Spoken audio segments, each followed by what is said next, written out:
নমস্কার, আমি Jayanta Banerjee, executive chef holiday in Kolkata airport.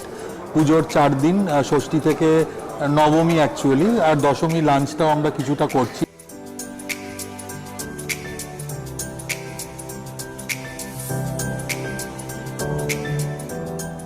Shashthi dinner থেকে আমাদের লাগছে বুফেটা, আর বুফের মধ্যে প্রথম থাকছে ওয়েলকাম ড্রিঙ্ক, যেটা ছাড়া মানে লোকেদের রিফ্রেশমেন্টটাই হয় না। তো ওয়েলকাম ড্রিঙ্কের মধ্যে কিছু ভেরিয়েশন থাকছে, যেরকম তেঁতুল ভাজা মশলার শরবত, একটু আনইউজুয়াল রাখার চেষ্টা করেছি, বাতাসা মৌরির শরবত, আর টিপিক্যাল গন্ধরাজ গোল বা আনারস জলজিরা, এগুলো তো থাকছে।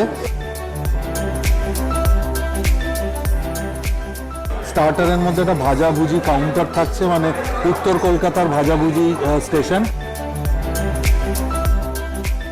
স্যালাড কাউন্টারের যেটা অ্যাট্রাকশন সেটা হচ্ছে বাটা ভর্তা স্টেশন, মানে বাংলাদেশের টিপিক্যাল বাটা ভর্তা, যেটাকে আমরা ম্যাশ স্টেশন বলি। মানে বাটা ভর্তার মধ্যে প্রচুর সিলেকশন থাকছে, যার মধ্যে ভেজিটেরিয়ান নন ভেজিটেরিয়ান দুটো অপশানই আছে।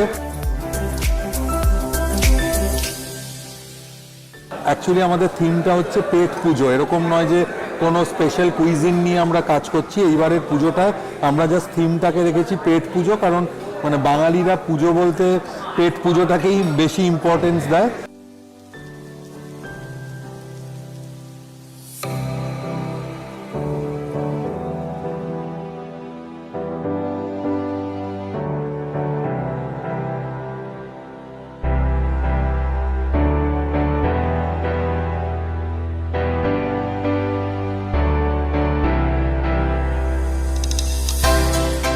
অষ্টমীর দিন স্পেশালি আমার একটা খিচুড়ি এবং লাবড়া স্টেশন থাকছে।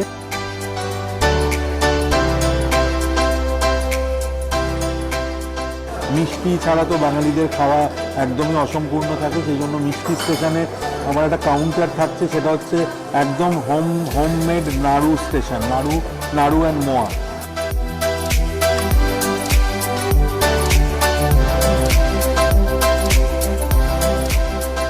ডেজার্ট কাউন্টারের মধ্যে চন্দ্রপুলি, লাল দই, কেসেরিয়া, রসমালাই, এগুলো তো থাকছেই। তার সঙ্গে যেটা মেন অ্যাট্রাকশন, বারবারই বলছি, মাখা সন্দেশ দিয়ে মালপোয়া রোল আর পাটিসাপ।